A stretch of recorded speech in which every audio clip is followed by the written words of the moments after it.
เป่าหนึ่งเช้าห้าแพงเนาะยี่ว่ากูเห็น15นึงได้มันคืนนะทานอันก้นโมงนะแมน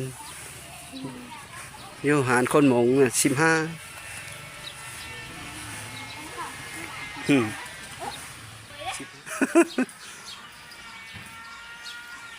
จะได้ผู้บ่าวเท่าเอาเป่าเข้าเฮิรนเกิดมีจะได้เดี๋ยวเอาเธอผู้บ่าวซอยเธอเป็นนึกซิมเลย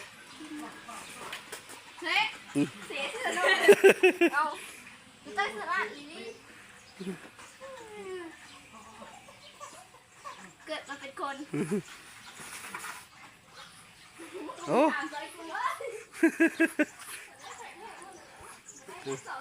เด้โอ้เป็ดกระตำหลังยืดไปเลยตามติดชีวิตชาวโน่นเอาหมดนั้นแล้วล่ะแม่มันมีเชิงบ่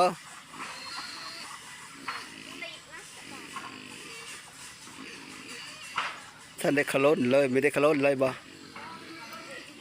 ขลุ่นเองสองทางติดต่อมนต์ซ้อเสียงผู้ไทยขอกราบสวัสดีและสบายดีพ่อแม่พี่น้องสู้คู่สู้คนมื้อนี้ค่อยบ่ม่นหรือว่าเพิ่นขวัญกะมาหาน้องโน่นและกะน้องลี่อยู่บ้านนปอดเมืองอาสะพรแขวงสวรรณเขตพี่น้องแต่ว่าพอเสริมมาฮอดพี่น้องแล้วก็เฮาก็ไปถามน้ำกันเลยน้องโน่นกับน้องลี่กำลังมาแห้ง ตอนนี้ก็มาฮอดบ้านนปอดแล้วพี่น้องกำลังนอนอยู่ดูนี่ สบายดีชื่อนั่นเลยชื่อโน่นอายุจักปีแล้วนะ14 ปีไม่ได้ไปทั้งเลิกบ่มื้อนี้ไม่ได้ไปหาเห็ดบ่ฝนตกมันมีอ้อเนาะเอาหลานมีแม่ลูกบ่ซะบ่แม่ลูกหลานบ่อย่าว่าลูกได้แม่ลิ้นหวานอะไรพอมันก็ยังไม่ได้บ่มาเลยเขาได้ยินเขาว่ามันอุ้มลูกว่ะมีแม่เนาะ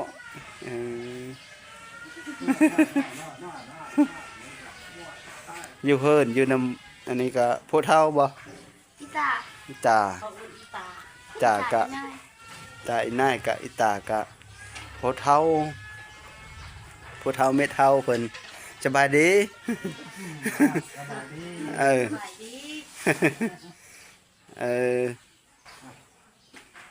เอาหลานเนาะบ่ได้ไปหน้าบ่เจ้าก็ดิบ่ได้ไปแล้ว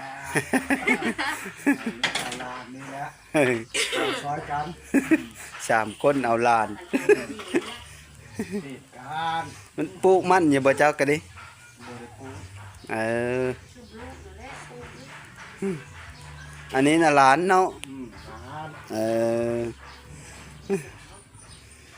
ได้จักคนว่าลูกเจ้านะ8ได้ลูกเพิ่นลูกเคยหมดน่าเขาเวลาแล้วหยังก็ได้ยังผู้หนึ่งเนาะ8คนเอาโหแม่หมดแล้วผู้หญิงจักคนผู้หญิง5แม่ผู้นี้มันเป็นผู้ที่เท่าไหร่ผู้ที่ฮะแม่นบ่ผู้ที่2ที่3นี่มีแล้วก็4แล้วก็2แล้วก็2ที่5นะอันนี้น่ะเพิ่นเอาอันนี้น่ะหลานลูกเนาะลูกอ้ายแม่แม่อุ้มทั้งปอนเขาทั้งเพลเลยเขาเว้าลูกเพิ่นลูกเพิ่นเลิศยังน้อยอยู่เนาะ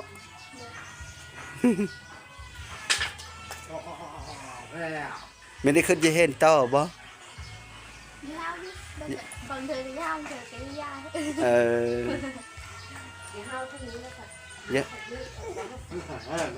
ตอนนั้นเราจะเฮาผัดมาได้ปีนึงแล้วบ่ที่2จนลืมเลยเลย ยมันก็แล้วเท่านั้นแล้วมันก็ย่าเลยแหละก็กลับเฮาเห็นอีกบ่ได้เลย บ่ได้จะไปทำงานบ่ จะไปเยอะแม่เมื่อไป เยอะเสียก่อนเฮออายุฮอด17 18 ปีก่อนจังไปสักก็14 ปีนึงเลยเนาะไปกันตำแหน่งก็ล้างถ้วยนั่นแหละ ล้างถ้วย ได้อยังได้ล้างถ้วยเชียว เป็ดยังไม่เร่งมันก็ไป เออ ท่านได้นั้นท่าน แม่น ไปนี่ท่าน4 ปีท่านเป็นตาท่านรู้จักตัวกันแล้ว เกี่ยวข้าวดำหน้าเฮ็ดกินเฮ็ดอยู่ซอยอันพอทำไม่ได้นี่แหละ ทำไม่ได้ก็ยังนุ่มๆอยู่หั่นน่ะ ปัดได้ลูก8คนปัดอโพเม่มาแล้วยังแต่ลูกเพอลายังแต่ผู้ลายังไม่ได้เอาก็ถือว่า ลูกไซล่า อืม ได้เศร้า51 ปีลูกไซล่า ลูกชายลาได้21 ปีเลยอืม เสร็จแล้วไหม 21แล้วนะ มันก็สิแมนอะไรลูก 2,000ตัวไปใน2,000 คนแต่เก้าได้ลูกหลายเนาะ ได้เพื่อกินข้าวเว้นนี่นะ มาตำมาแต่งแล้วจ้ะ ตำ ต้ แต ม ก ทำไม เออ มีผู้มาอะไรบ่เอออย่าว่ามีอันยูทูบเบอร์เพิ่นมาถ่ายผู้ไทยย่อได้เพิ่นบ่ได้มาอีกบ่ มันจังมันนั้นเลย เออ เชื่อหมู่นะ เสร็จมาจัง ซื้อนั่นเลยว่ะ ซีรีส์ น้องลี่อันได้มาเนาะมันสิมาอยู่บ่ จ้ะให้หนูกำลัง เออ โทษแล้ว โทษเลยเออมาเบิ่งเฮิรนเจะนอนอยู่สิเลอเฮิรนเจะนอน นอนผู้เดียวบ่หรือนอนกับหมู่นอนกับน้อง นอนไปเดียวน อนผู้เดียวโอ้ แต่เรื่องพวกคนนี้นอนกับเต้าปกติ เออไปเบิ่งเฮิรน มันอยู่มักอยู่เฮิรนเก่าได้ โพะเมะเพิ่นนอน โพะเมะเพิ่นนอนอยู่ผีเพิ่นเพิ่นมาอยู่ผีน่ะอยู่ผู้เดียวเลย ยุคเดียวสบาย เออเบิ่งเฮิรนสาวลีน้ำกัน มีแม่นสาวลีน้องโน่นเนาะลงเลยอืม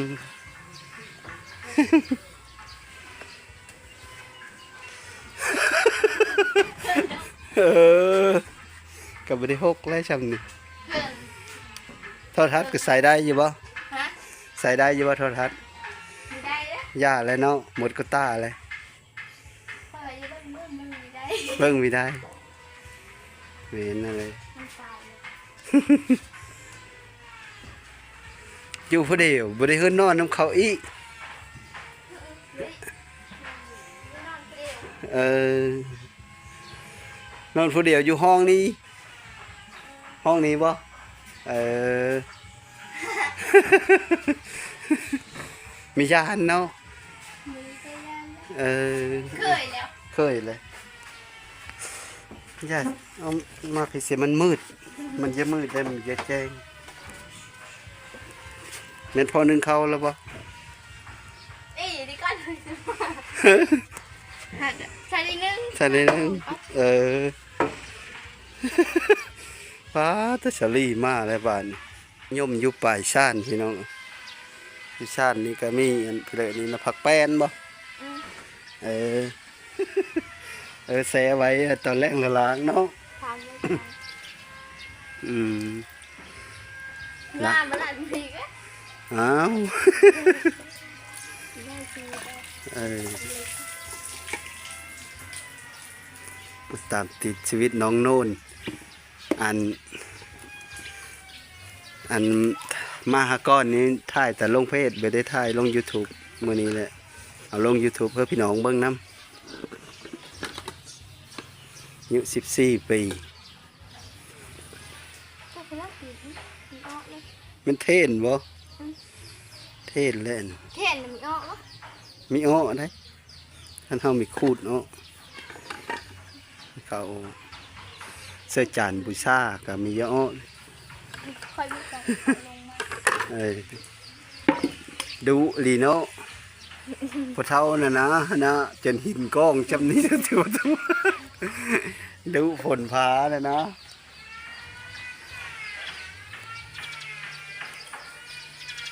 กินข้าวก็ลงมากินน้ำกันพุ่นละวะว่าได้กินผู้เดียวอยู่นี่ อันเคยจะกินน้ำกันเพื่อค่อยจะมีกิน เธอกินผู้เดียวบ่ กินเพื่อสบายกินกินเพื่อ ขั้นพ่อแม่มาจะทำงานได้จะอยู่ผีบ่ คันถอยแม่มากกระโดดเยอะเลยนะ พ่อแม่นะตัวนนอนผู้เดียวอยู่นี่คือเก้าน อนขออีกพอเพื่อ เย้าพ่อแม่มากกับพ่อแม่ก็พักอยู่เฮินผี บางเธอก็นอนไม่ได้อะไรเดี๋ยวก็ให้นอนไม่ได้อะไร นอนอยู่เฮินพอเท่าไม่เท่าพี่น้องอันนี้ก็คือเฮินพอเท่าไม่เท่าเพิ่นพี่น้องแต่ว่าเพิ่นน่ะอยู่เฮินเก้าอันนี้ผู้เดียวเพิ่นนะมักอิสระ เนาะ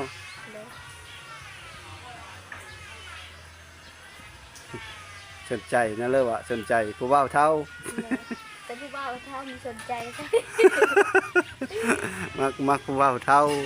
กล้าแล้วอายุ14 ปีมักผู้บ่าวเท่า อันมันเฮินกับความไปเลยเนาะความคิดของเพื่อของมันเนาะแม่นแหละผู้ลางคนก็เป็นผู้บ่าวก็มักเม่เขาก็มีได้ มีคนมากใครจะทำนะ เป็นผู้บ่าวอยู่หามักเม่เขาแบบว่าเม่เขางามนะละสะอ่อนนะบ่ได้แม่นแล้วว่าเยอะญาติเก่าดีแบบว่าเฮาเบิ่งแล้วมันงามนะผู้นั้นน่ะก็มีเป็นผู้บ่าวอายุ15-16 ปีหามักเม่เขาลูก2ลูก3แล้วก็มี ก็ได้ลูกก็ยังมากเรา เคยมีอยู่ในนั้นก็ดิ มามักไปที่ไหน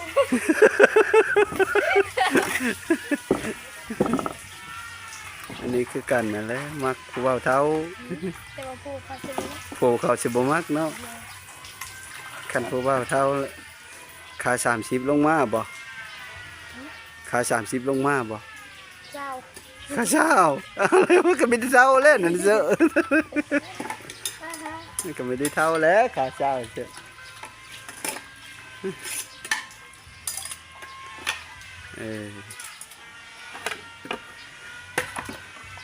ขั้นไปหน้านะเอ็ดไปหน้า เลี้ยงควาย เลี้ยงควายจักโตควายนะ 5 ตัวนี้ก็ 5 โต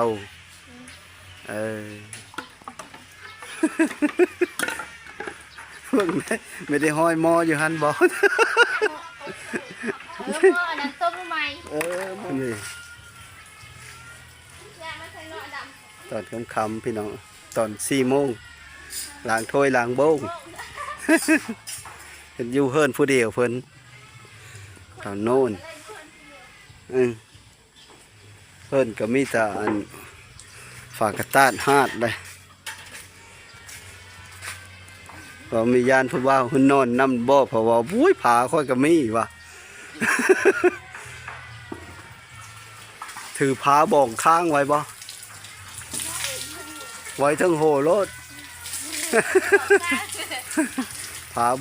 ผาบ่องโหอยู่ว่าบ่ย่านว่ะ ฮ่านว่าละหื้นนอนนั่นมันโพทำไปเท่าอยู่ทั้งเฮิรนก็บ่มันเยอะตามใจแล้วว่าเนาะเป็ดไก่ก็มีบ่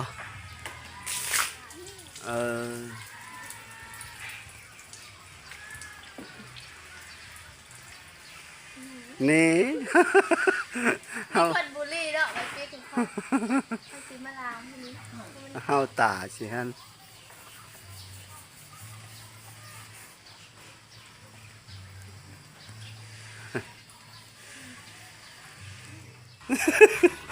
สบายดี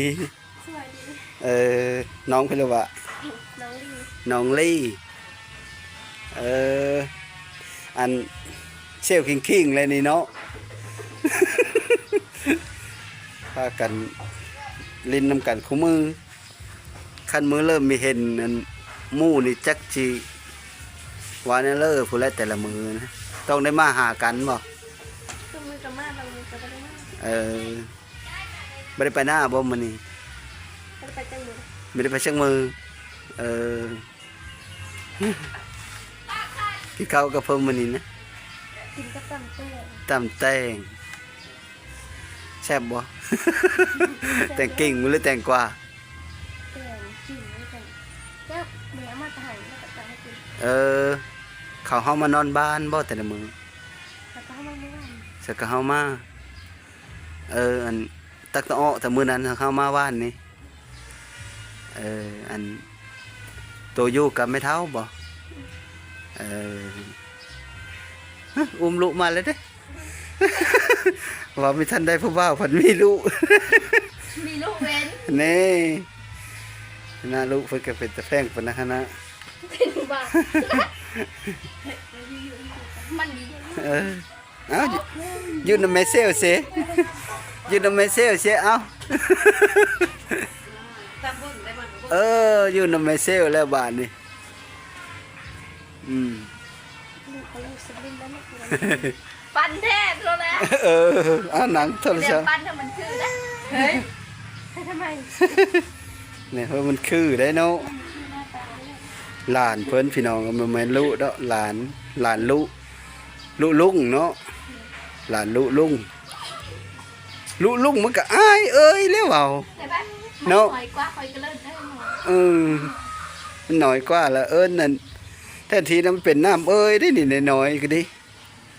น้อยแก่ใกล้เลย น้อยแก่ไกล มันจะไปในมึงเลย นี่มันจะอยู่นำแม่เซลแล้วนั่นนะ แล้วมึงดูเลย นี่ อยู่นำแม่เซลเส เอา อยู่นำแม่เซลบาดนี่อ้าว แล้วก็ชนะเอานมมาดูฮะไปทั้งคู่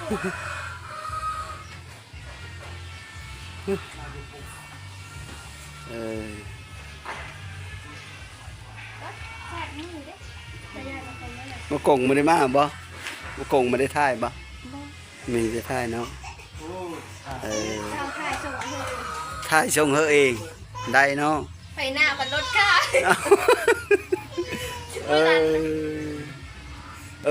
รถค่าหน้าเลยนั่นนะไปทางเลย ไปหน้าโดง อันไปทั้งจุดชุมผมว่าไปทั้งตลาดเก้าผมว่าทางไปนะ ไปทีเลย ไปพี่ ไปทั้งผีภาษามาแล้ว เราเฮินไปทางหันเนาะเฮินไปทางผีประชาหันแล้วก็อ้อไปเชื่ออันนั้น ใส่อู้ห้าจะเช็ดมัดช่องแล้วนี่นะ เป็นตะแพงอะไรวะพม่า จำลุเฟสเฮ็ดหมูน้ำกัน ซื้อพิมพ์ในคือใครแต่คือกัน แห้งคือกันนี้ เขาเรา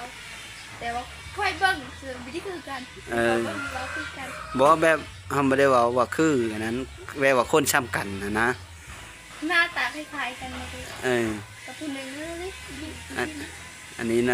นะต้องคนช้ำกันกำลังพอดีเป็นตะแพง ตามหาผู้บ่าว ตามหาผู้บ่าว ยิบนี่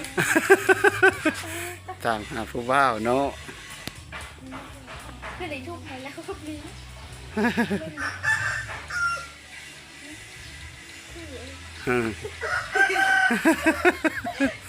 ตัวเองดูที่ไหนมีแต่คือเราเลย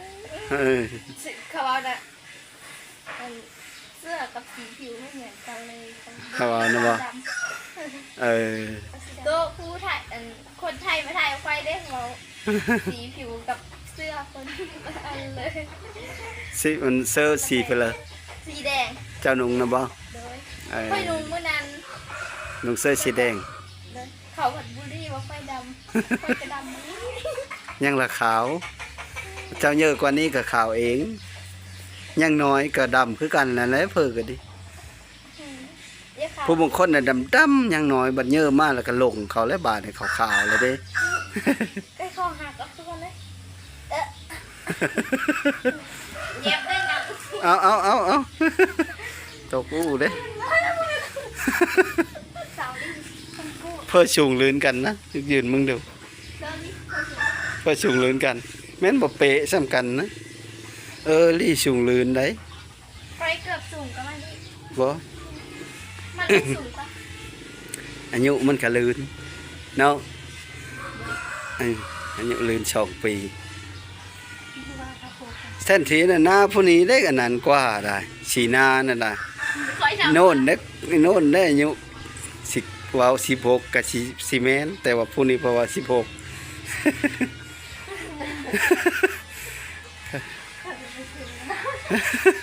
แต่ว่าเสื้อหื้นหานโม้ยสิจักเพ้อไปเพ้อเลยหื้นหานโม้ยเวทีโม้ยน่ะนะอยู่2 คนนี่นะ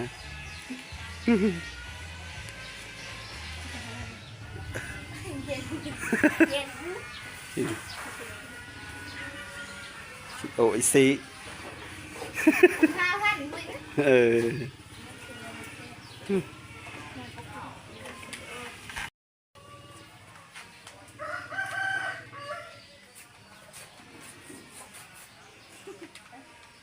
นี่ มาซิมเป็นน้ำแข็งนะ กินในตะเวน กินวะ กินรถ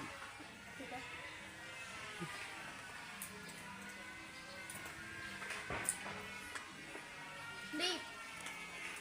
ไปที่ไหน เจอหน่วยรีบ มาไปที่ไหนหานประจงรีบเข้าใจหานเล่นจะบริบให้มันลั่งหานเล่นสดนะเล่นแบบคุยมันบ้านเป็นบางคน เป็นบางเม็ดบางไนแหละเอาพื้นผู้ว่าวอีดูอย่าฟังนำนี่เอาพื้นผู้ว่าวผมมีผู้ว่าวเอาโม มีหอดทุกบ้างเพื่อเบาพื้น อันนี้นะคนกีฬาเกิดมา เดี๋ยวท่านในหอดคันมันวะ ไปหอดท่านเอาผูกก้อนสีเอาก้อนมึงสิเอาเธอเลยนะ บ่ถามมัน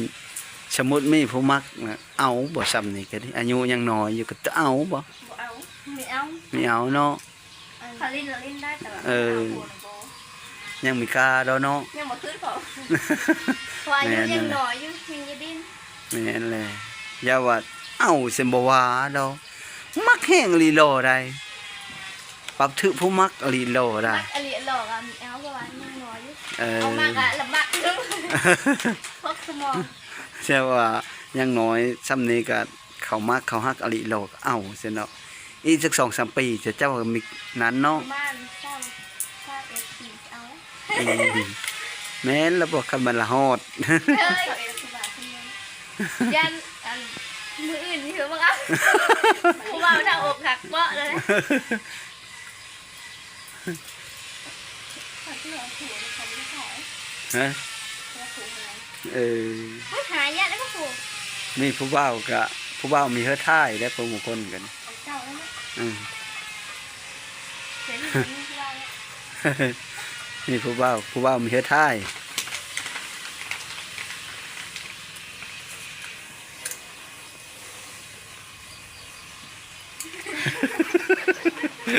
ยินขาเนาะที่เราถูกว่าที่เราทำเลยหอดเท่านึง อืม เราไปเดินกินแต่แรกเป็นคนกินหอยละโทษ ไปเสื้อวะ เอาเข้า ไปเอาเข้าเอาเข้าไปสี่บ่ สี่เข้าแล้วก็เอาห้าม อืม โดนเอาห้ามโดนนะสุกเลยเล่นเลยไหมขอได้ไหม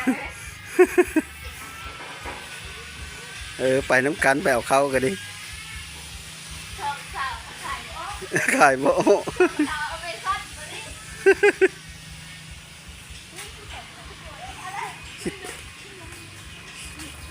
เซ็ตขี่กันละบาทดิ นี่ไปเนาะไปเอาเข้าอยู่ห้องสี่ตอนคำ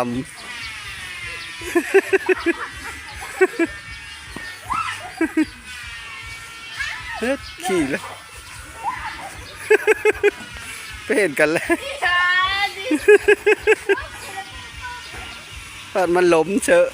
ก็ขี้ตมย้อนแล้ว ไปเอาเข้าอยู่ห้องสี่ไปเบิ่งน้ำพี่น้อง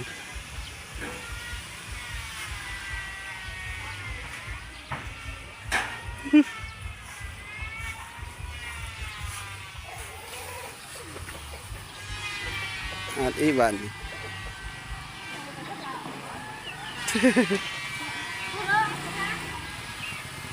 ทะเล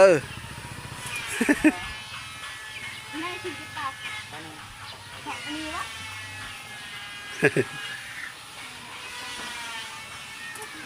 เป่า1.15บ่เป่า1.25แพงเนาะ แข่งดิ นี่ว่ากูเห็นน่ะ15นึงได้ มันคือนะ เออ ทานอันก้นโมงนะมั้ง แม่นอยู่หารคนหมงน่ะ1515แล้วก็20อยู่พี่25แล้วเนาะ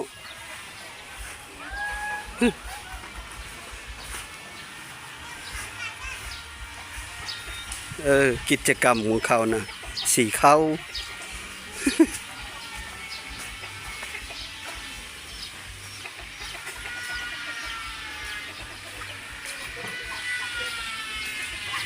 เอา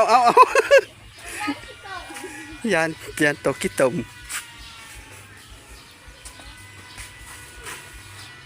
ข้าวเสนียมันแก้ได้คนให้หนักแม่ก็ละ แบะขึ้นรถแล้วคนแห้งอยู่ ท่านได้รู้จะคนแห้งอยู่เด้อ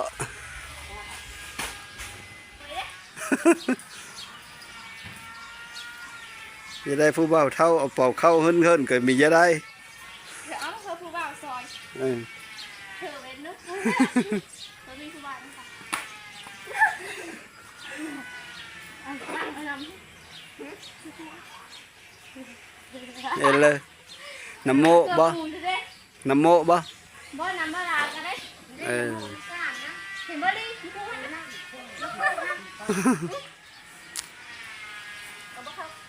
ข้าวผีบ้าโผล่ขึ้นมา เบิ่งได้เสร็จบานไปเกิดปูเกิดเป็ดต่อ เป็ดเนาะ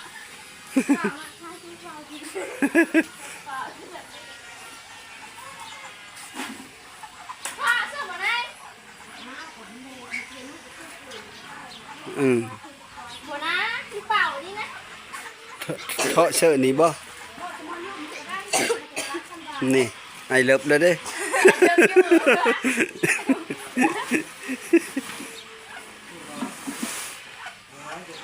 เสร็จมันซิมเลยมันซิมเลย เฮ้ยเสียเสื้อเลยเอาดูใต้เสื้อราดอีนี่เกิดมาเป็นคน โอ้ ถามใจกูว่า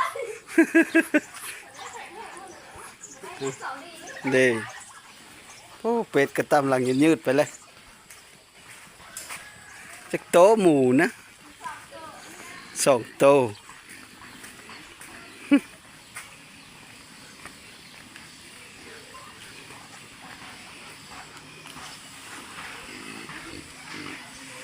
ตามติดชีวิตชาวโน่น เอาหมดนั้นแล้วล่ะแม่มันมีถึงบ่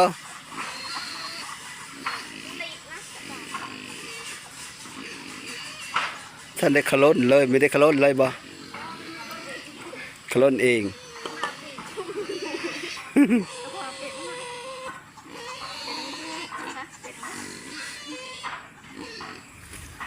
เสร็จแก่ละบาทนี่ จะโลกหมู2 โต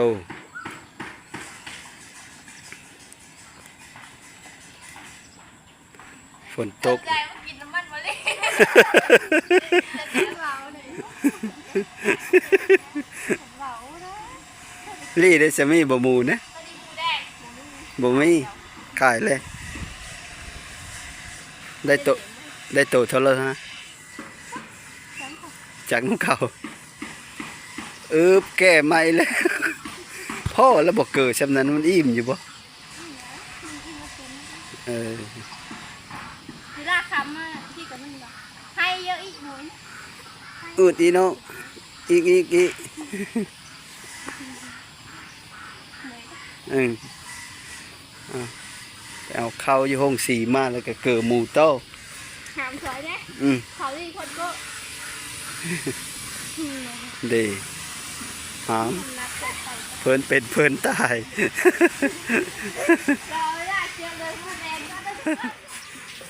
เป็นเวเอลีเนาะกึม สาวไทยค่ะทุกเพลงก็ดี เออย่าแต่อันเกิดหมูแล้วนึ่งข้าวเต้าบานนี้ ดังไฟโอ้จะไม่สั่นแล้วเนาะเร็วๆออก ไม่ออกก็ยากแล้วท่านเซอร์เนาะคนดัง แข่งอลิก้อนนี้นะ เออ ไปเห็นแบบ ชอบเทเลอร์เขาขายเลยนี่ สองห้า ชอบชาวห้าเนาะ ไม่ได้แถวอิลีไม่ได้แค่ท่านขายด้วยปั้นเสาท่านขายแล้วไม่มีวง เคยเฮ็ดอยู่บ่ เคยเห็นแต่เขาอีนาเฮ็ดแต่คนไม่เคย เออเคยเห็นแต่ผู้อื่นเนาะ จะกินงานบ้าฉันได้เอาโคน้ำคอยว่าอีนี่มือคุณจะเก็บไปได้ทำไฟไปได้นะ โผล่ผ้าเผาท่านนะ เฮ็ดธุรกิจดำเนาะ เออ เผาท่าน ธุรกิจดำจูดสมัยมันก็ติดบ่ ที่สมัยก่อน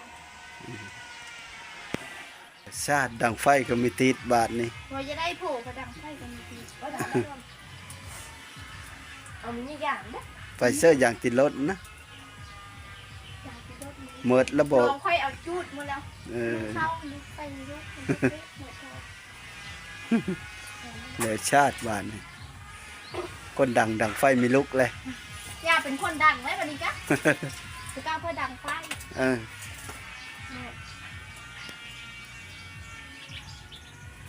ไปได้ เอา โอ้ย เอา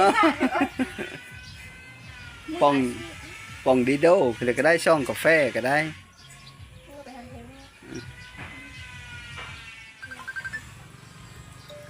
ป้าคือดังไปเลยบ้งนั่นปะ ซื้อข้าวเจ้าขาวมาตั้งแต่เบ้าซื้อข้าวกั้มตำได้ก็มีขาวนี่ คือได้เรา เออ อบผิวจนว่า เขาซื้อข้าวเจ้าแล้วขาวมาตั้งแต่เบ้าเนาะซื้อข้าวกั้มซื้อข้าวกั้มตำได้ก็มีขาว มีข้าวหือ อัน จากนั้นเลยก็ผู้เฒ่าคนเคยเว่านะข้าวขาวชาวงาม พอละ เขาฮะ พอละ คือมีเชื่อเมิด บ่อยในมีแต่จ้องเลยดังไม่ใช่จ้องเลย เออ จ้องเป็นประมาณกำหนึ่ง ไว้เฮ็ดข้าวเบอร์บ่ บ่เคยจ้อง เคยจง ถ้าโหดขาวเลยเฮ้ยเดี๋ยวจ้อง เออดีก็จะขาวงามเลยเนาะ เป็นคนด บ่ได้ดำได้ธรรมดา ำนั่นสิเด้อปลาโตกระดกกระดอกเชื่อบ้านไม่รู้เกือบจะหลับเกือบมาได้ฮะเกือบตกเนี่ยมึง ก็สมัยมีโตเฮิรนพระราชชาติบ่ขี้เท่านี่แหละ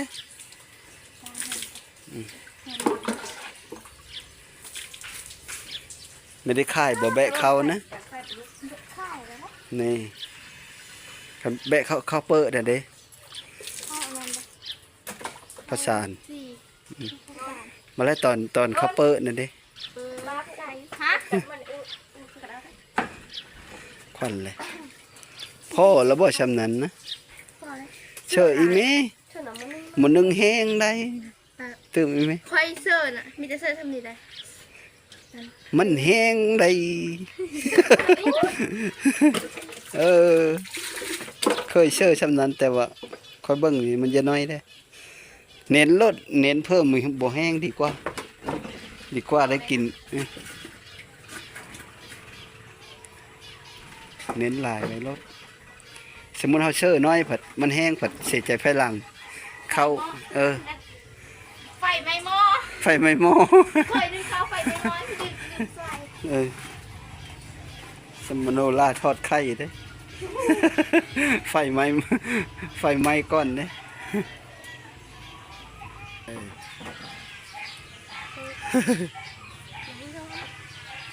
นั่นแหละกัน เขาได้เบิ่งเขาแล้วสุขภาพ ฮะหน้ามองบ่ ไม่ได้มองนะ